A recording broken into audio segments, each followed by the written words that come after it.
tell us what's in front of us. For example, this hat once belonged to an emperor, or this lunch in the staff room fridge belongs to Janet in HR. Either way, eat it at your own peril.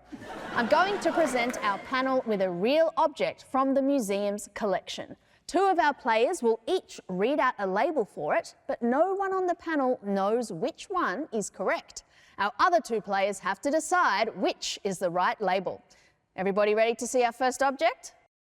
Let's bring it out.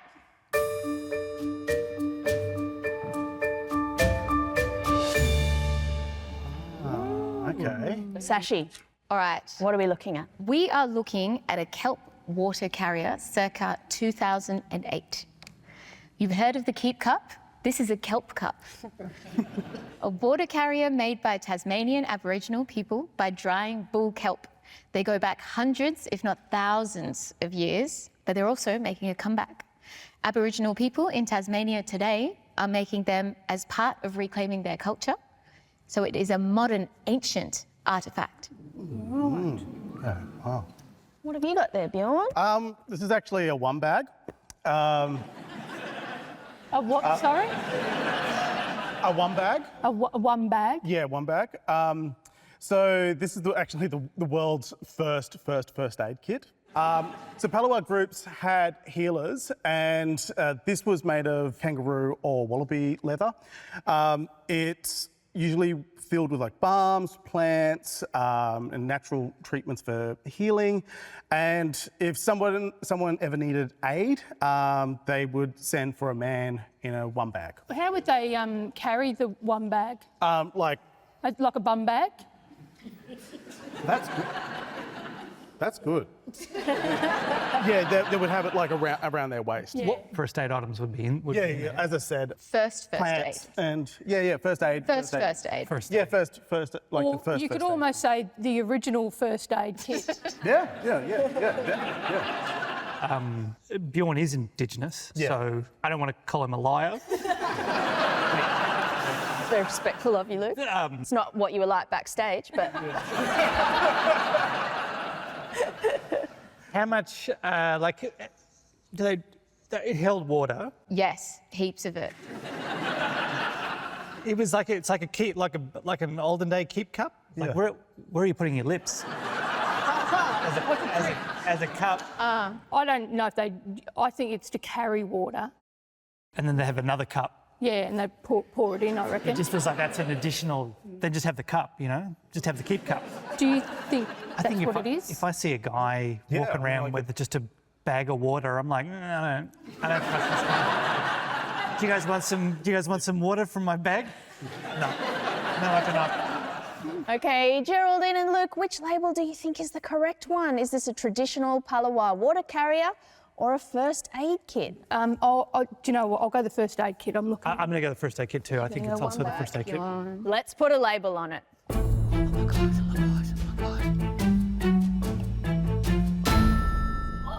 It is a water carrier. Yes, Sashi. It is a water carrier. It's called a rikawa. Now, this particular one, as Sashi said, is modern. It was made by Pakana artist Vicky West. But there are two historic examples still intact. Now, one is in the British Museum and another, which is more than 200 years old, was rediscovered by Palawa curator Dr. Gay Sculthorpe in a French museum. She found it was wrongly labelled and placed in their African section. So she wrote to them about the mistake and it was sent back to country on loan to TMAC. Yeah, so it's an amazing story behind that. Reveal the next object.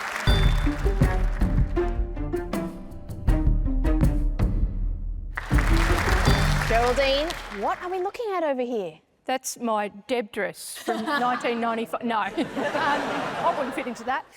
This is it's the whaler's ball gown from 1957. So it was worn by Kathleen Stevens, and she was Tasmania's 1957's Whalers Belle of the Ball. And the Whalers Ball reflected Tasmania's history with whaling, and it coincided with the humpback and southern right whales migration. To win, to be Belle, you were judged on composure, poise, and a performance of a whale song. Okay. Yeah. And the whales judged it. They were the judges. No, that's not true.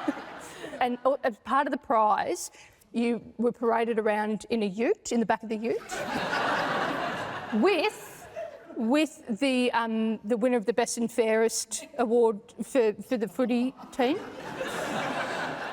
And so that year, that was Trevor Barry. And then, how's this? They ended up getting married. Yeah, that's the original Beauty and the Beast. What have you got, Luke? I would like to start by saying that Geraldine is a liar. This is a neighbour's wedding dress from 1987. This wedding dress was worn by the Kylie Minogue when Charlene married Scott on Neighbours in 1987. Scott, of course, being played by a whale. One of the biggest moments in TV. More than 20 million people in England tuned in. Prove it, I can't.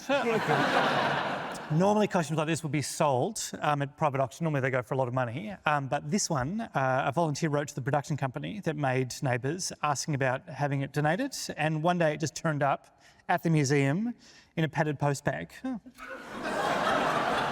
Kylie Minogue's quite short. That's quite short. That's quite a Do you short reckon? dress, isn't it? I can't tell from here. It also doesn't have a head, so it's hard to gauge. The performing of the whale, so that's correct, right? Yeah. They would perform. And and then before they got married, because Trevor, he proposed by going, "Whale, you be mine?" Yeah. And she answered by going, "Oh, sorry." You can see why she won. That's funny. I picture like that a whale just crashing through the wall.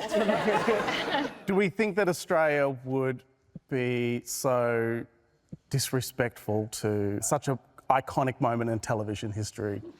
That's a tough one. What are you leaning towards? The padded sleeves are totally 80s. Yes. But then that was a 50s thing as well. I don't know. Yeah. All right, Sashi, what's your answer? What are you going to go with? Kylie Minogue or Whalers ball gown? So the whaler's ball gown is just so outrageous, and Jez has made it more outrageous. So I'm going to choose it. Okay. Yeah. What about you, Bjorn? Whose story do you believe? For me, it does sound outrageous, and that's why I'm not going to believe it. And I'm going to go with the disrespect of our Australian iconic moment in history. It's a Kylie wedding dress. All right, let's put a label on it. It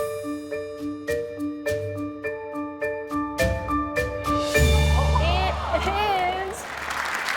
That's right. That is the actual dress that was worn in that wedding, and I everything. knew it as soon as it came out. Sorry. Did you? Yeah. It's playing right now. Oh, there they go. Oh my goodness, they're really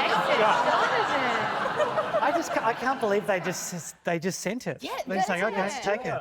So yeah, it wasn't just Harold Bishop that washed up in Tasmania. This dress also found its way to Tassie shores, and it was worn by Kylie Minogue in a TV event that is up there with Molly dying in a country practice or Luke McGregor reading out that label 2 minutes ago. So yeah, it is really special that it's on display tonight because the fabric is so delicate and it's sensitive to light. So it's normally kept in a dark box, packed away, and the public can't usually see it. So Because there'd be no way to display it without it degrading, right? yeah, I think they have put it on display once in like a dimly lit room. So we better put her back in her box. So yeah, have a good look. And apologies, but there was no such thing as a whalers ball. Plus, Trevor Leo won the Tasmanian Football League's Best and Fairest in 1957. Yeah, not Trevor Barry. Come The on. made-up Trevor Barry. Yeah. Come on, Sashi. Be better. You Be better.